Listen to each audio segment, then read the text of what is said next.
তৈরি হয়েছে।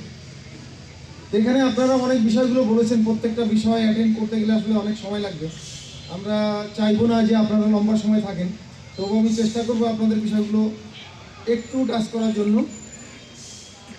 ফ্যাসিবাদের দোসর বলতে আমরা যাদেরকে চিনি, আমরা আশা করব করিমগঞ্জের জনগণ, বিভিন্ন বিশেষ করে রাজনৈতিক নেতৃবৃন্দ যারা রয়েছেন, তারা আমরা কাউকে প্রশ্রয় দিব না। ফ্যাসিবাদের ভোট নিয়ে আমাদের পাশ করতে হবে এমন কি চিন্তা আমাদের মাথায় কাজ করে কি? না না, ফ্যাসিবাদের ভোটের প্রয়োজন নেই আপনার। যিনি জনগণের অধিকার ক্ষুণ্ণ করেছেন, লঙ্ঘন করেছেন, তার ভোট কি আপনার আমার প্রয়োজন?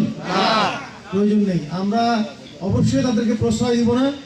প্রকৃতপক্ষে যিনি অপরাধী, যিনি দীর্ঘ 15 বছর অন্যায় অত্যাচার অবিচার করেছেন, কোন দল মত পথ বিবেচনা বাদ দিয়েই তার সমস্ত অন্যায় অপরাধের চিত্র আমাদেরকে আপনারা সরবরাহ করবেন, এটা আমাদের কাছে আমাদের প্রত্যাশা। এখানে কেন্দ্র নিয়ে কিছু কিছু সমস্যা আপনারা বলেছেন, সমস্যা সবগুলো আমরা চেষ্টা করছি অ্যাটেন্ড করার।